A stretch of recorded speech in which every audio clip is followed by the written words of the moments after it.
Nazco allá en un cantón que se llama Canaire, abajo de la piedra Cacalutepe, jurisdicción de la Unión, adelante de Santa Rosa de Lima. Ahí nazco y por azares del destino, mi padre era amigo de Valentín Estrada y de Salarrué, de Raúl Contreras, y en el año 50, el entonces presidente Osorio crea el Instituto Nacional de Turismo y con ello la creación de los centros turísticos del país, ¿verdad?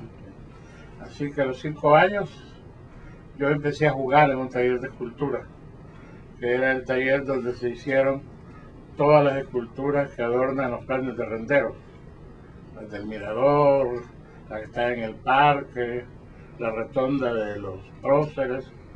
A los 5 años de edad estaba yo jugando, haciendo arte, decía yo, ayudándole a la escultora Valentín Estrada, y ese juego del barro para darle forma y luego pasarlo a piedra, pues sigo jugando con él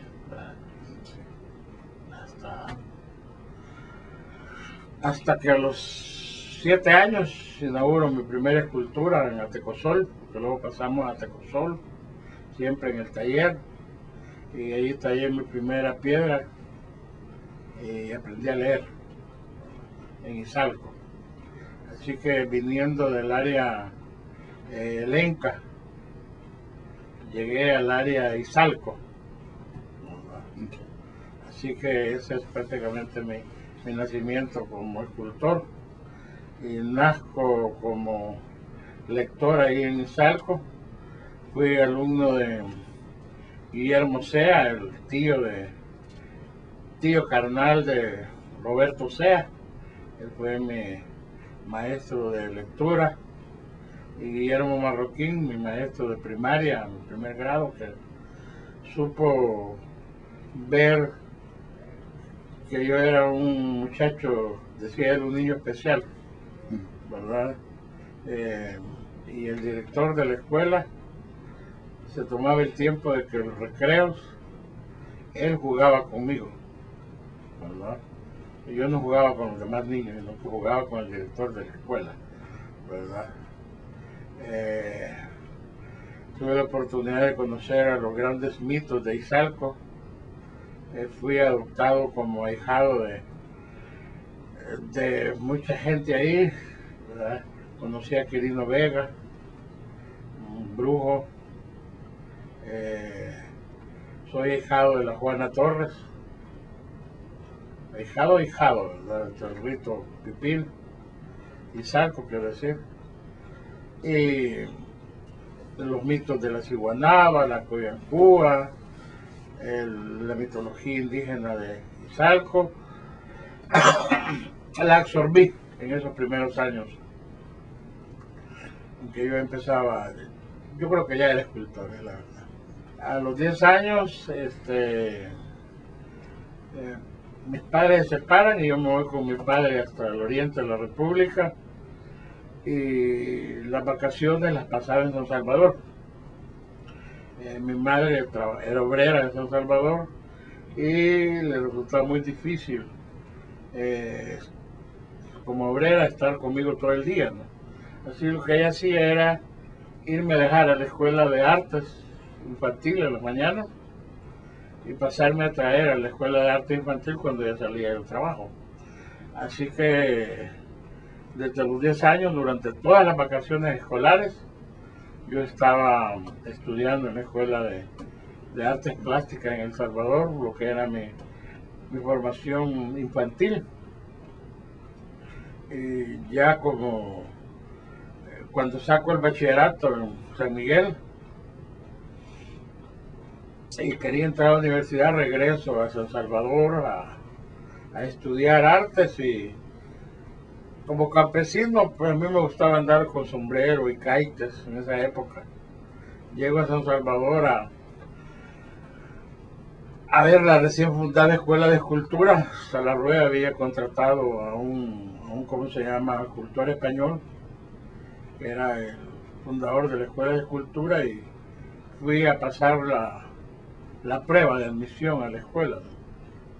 Entonces él me vio con sombrero y caites y me preguntó qué estaba haciendo, y le dije que quería pasar la prueba de admisión. Me llevó a un cuarto, me dio barro y me puso un modelo que yo lo hiciera una reproducción de él. Suerte que era un modelo que yo había hecho durante mucho tiempo con Valentín Estrada, la cabeza de los Contes.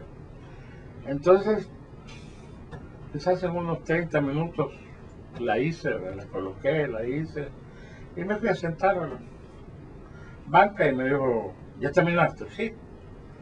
Se fue para adentro, la destapó y salió sorprendido, y llamó a otro español y le dijo, mira lo que el chico ha hecho, como cada vez que hay buenos escultores entre los indígenas. Y dicho y hecho, salió corriendo para la prensa gráfica que estaba enfrente de la escuela, fue a traer un reportero, y el siguiente día salí yo con mi sombrerito, mis caites y todo, a la par de los dos españoles que, como buenos españoles, pues, anunciaban al país de que entre los indígenas habían, ¿cómo se llama?, vocaciones. Así que pasé a ser el muchacho indígena que él tenía, el único que era un muchacho indígena que tenía muchas lecturas. Había sido un estudiante no mediocre en el bachillerato, ¿verdad? Entonces era contradictorio para mi maestro español el que yo estuviese como indígena y con, creo que una cultura más que mediana en esa época. Y estudié la carrera de artes plásticas. Primero hice pintura, fui pintor unas 12 exposiciones, pero cuando entré dentro de la escultura perdí el color. Empecé a ver todo en blancos y negros como la escultura, como estudiante y como profesión. Egresé de la Escuela de Artes Plásticas, era la nueva Escuela de Escultura. Hice un grupo que se llamaba Ucusca dentro de los alumnos, e hicimos como trabajo de graduación la escultura que se llama Homenaje al Mar, que está en el Redondel, donde era antiguamente la Embajada Americana, en la calle que va a la universidad. No me acuerdo cuál es el nombre de la calle esta ya. Y con esa escultura, pues, es decir, me gradué al mismo tiempo que estudiaba letras en la universidad. En una manera, mis estudios universitarios fueron siempre aleatorios, podría decirlo. Me dieron trabajo en la universidad, por lo tanto yo iba a una clase de estadística en la mañana, iba a una clase de literatura en la tarde, el siguiente día había una clase de líquidos y concretos, iba a esa clase.